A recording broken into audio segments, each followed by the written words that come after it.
ফ্রিজে যখন মাছের মাথা গড়াগড়ি করে, তখন আমি এইভাবে রান্না করে নিই। আর এই রান্নাটা দিয়ে কিন্তু তৃপ্তি করে ভাত খাওয়া যায়। ১ম এ আমি এখানে নিয়েছি মুগ ডাল। মুগ ডালটা আমি একটু টেলে নিলাম। আর টেলে নেওয়ার পরে এটা পানি দিয়ে ভিজিয়ে রাখবো ৫ মিনিট। ভিজিয়ে রাখার পরে আমি এটা পরিষ্কার করে নিচ্ছি ধুয়ে।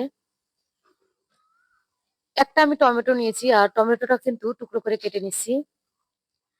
এই রেসিপিটা যদি ফলো করে আপনারা এভাবে মাছের মাথা যখন গড়াগড়ি করবে বানিয়ে নেন, দেখবেন যে তৃপ্তি সহকারে যে কেউ নিমিষে কিন্তু ভাতটা খেয়ে নিবে। একটা আমি বেগুন নিয়েছি, বেগুনটা একটু টুকরো করে কেটে নিচ্ছি। খুব সহজভাবে রেসিপি দেখাবো। রেসিপি যদি ভালো লাগে শেয়ার করে দিবেন। এখন আমি মাছের মাথাটায়, এটা রুই মাছের একটা মাথা ছিল আমার ফ্রিজে। লবণ, হলুদ, লাল মরিচের গুঁড়া মাখিয়ে আমি একটু এটা ভেজে নিব। কারণ যেহেতু মাছের মাথাটা কিন্তু অনেকদিন যাবৎ ছিল, তাই একটু আমি ভেজে নিলে কিন্তু এটার স্বাদটা অটুট হবে।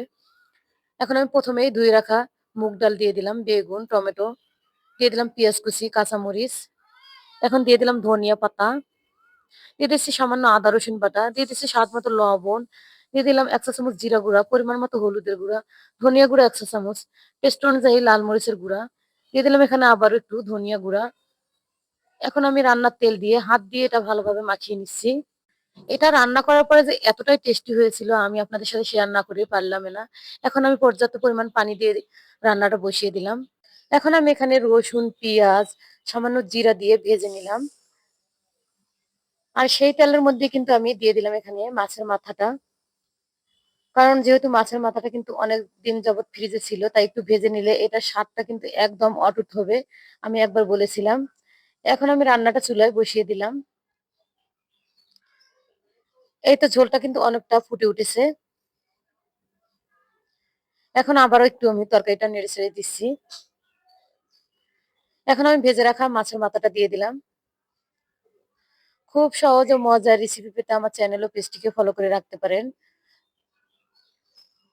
আমি এখানে আরো একটু গরম পানি এড করে দিলাম। যেহেতু ডাল ছিল, ডালটা কিন্তু অনেকটা পানিটা চুষে নিছিল। আবারও কিন্তু আমি নেড়ে-চেড়ে দিচ্ছি আর মাছের মাথাটা কিন্তু একটু ভেঙে দিব।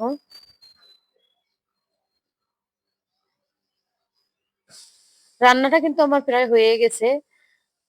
এখন আমি মাছের মাথাটা একটু ভেঙে দিচ্ছি। আবারও আমি নামানোর আগে একটু ভাজা জিরা গুঁড়া আর সেই রসুন পেঁয়াজ ভাজাটা উপর দিয়ে দিলাম। দিয়ে দিলাম কিছু ধনিয়া পাতা কুচি।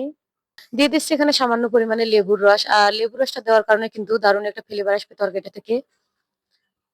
আশা করি আজকের এই সহজ রেসিপিটা আপনাদের কাছে ভালো লেগেছে। আর এটা এখন আমি আপনাদের পরিবেশন করে দেখিয়ে দিচ্ছি। দেখুন কতটা লোভনীয় হয়েছে। যে কেউ এটা কিন্তু প্লেটে নেওয়া মাত্রই দেখবেন যে নিমিষেই কিন্তু প্লেটটা খালি হয়ে যাবে। আমি উপর দিয়ে একটু ধনিয়া পাতা দিয়ে পরিবেশন করে দিলাম। আর আপনি কোথা থেকে আমার ভিডিওটা দেখছেন তা মন্তব্য করুন যাতে আপনাকে আমি ধন্যবাদ দিতে পারি। আপনারা যখন এভাবে দেখবেন যে মাছের মাথার লেজটা কিন্তু কেউ কিন্তু খেতে চায় না। আমি কিন্তু আমার বাসায় এরকম ভাবে মাছের মাথা বা লেজটা ভর্তা বানিয়ে নিয়ে মাছের মাথাটা এইভাবে তরকারি রান্না করে নিই। সবজি হোক বা ডাল হোক এভাবে রান্না করে নিলে যে কেউ কিন্তু নিমেষে ভাত খেয়ে নেবে। সবাই ভালো থাকবেন। আজকের মতো এ পর্যন্ত। আল্লাহ হাফেজ।